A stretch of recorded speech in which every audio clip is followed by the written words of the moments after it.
Welcome back. In this lecture, we're going to work on the store operation. So we go to the dashboard controller, we have that store method. So the store method will store a newly created resource in storage. That means you're going to create that new resource using the form which we have on the create view. So this is the form which we must make sure that it can be able to create a new resource and store that to the database. So we have the title, job type, salary, slug, and job description. So on the store method, first let's validate the request. So request validate. So let's start with the job title. I think we can copy from the what we have on the update method. Yeah, we can copy this instead of typing again. Copy.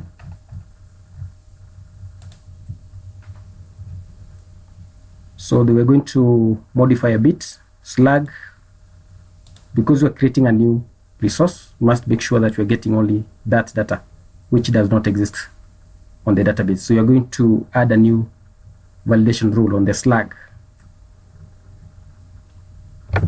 So it must not exist on the database that is on the jobs table. So it must be unique.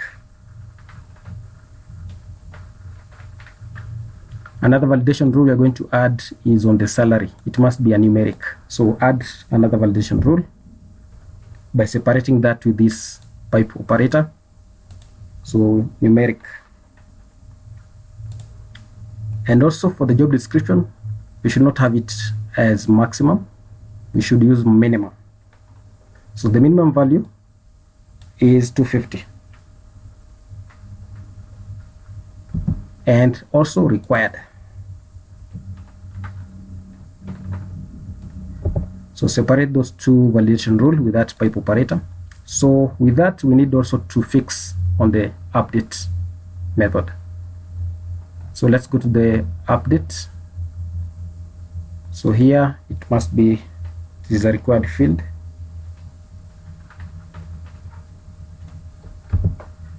Again, minimum value 250 instead of maximum.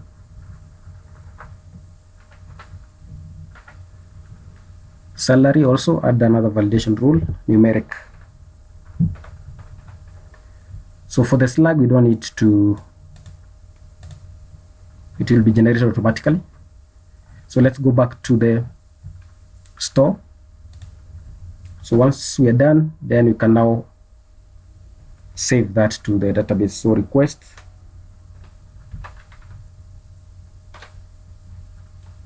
user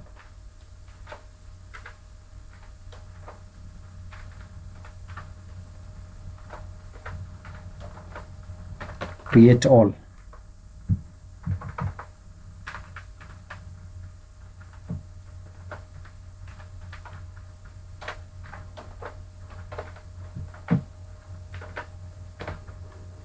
And then redirect to the dashboard.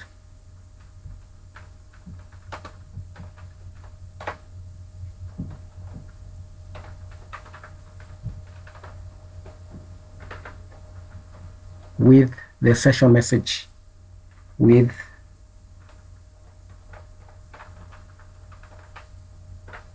which is job post created.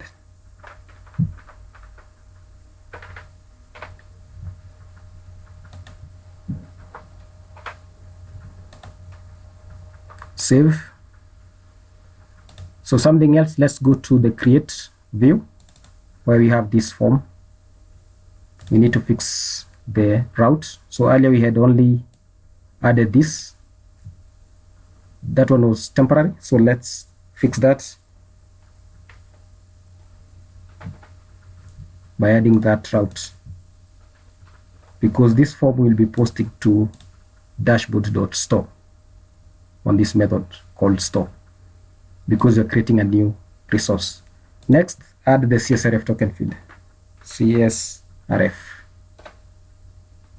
And then something else we need to fix is the name of this text area. Remember earlier we forgot to add the name and the ID of this text area. So add that.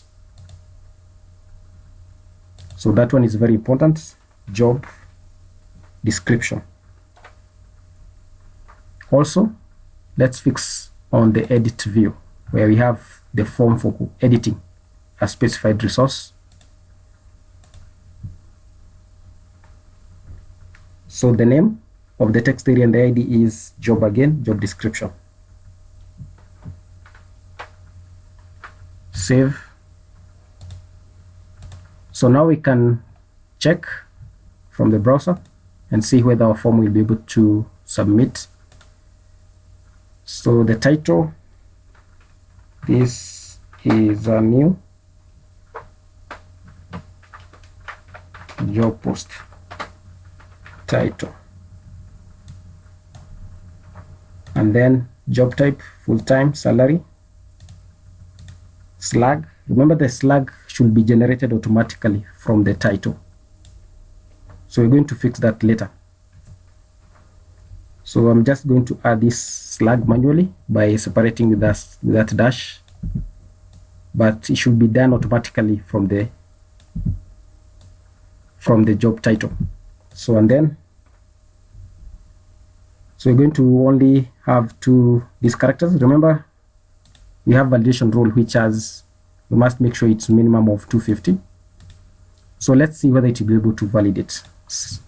Save. So as you can see, that validation has failed and we have been redirected back to this view, which is the create view. So, but we don't see the validation errors. So we need to be able to see them.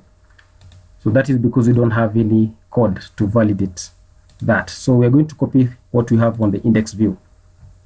So we're going to copy this code which validates the errors. So copy and then put it on the create view. Save. Let's go back, try again, the same. So this is a new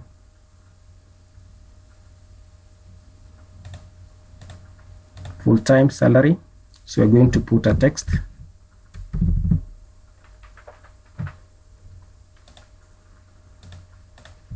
So let's see whether it will be able to validate.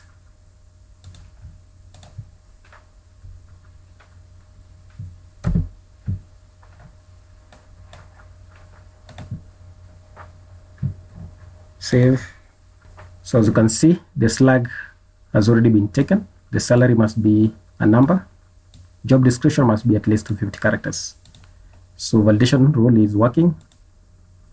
So now let's create and make sure it will be able to post and save that to the database. So job type, part-time, salary, slug. And again, I've said the slug should be generated automatically from the job title. We should not do this automatically, manually. So we're going to fix that later.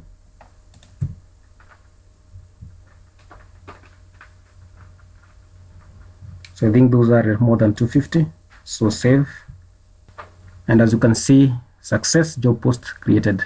And here we have our job post. Terminal and type the following. So edit. So let's change to another title.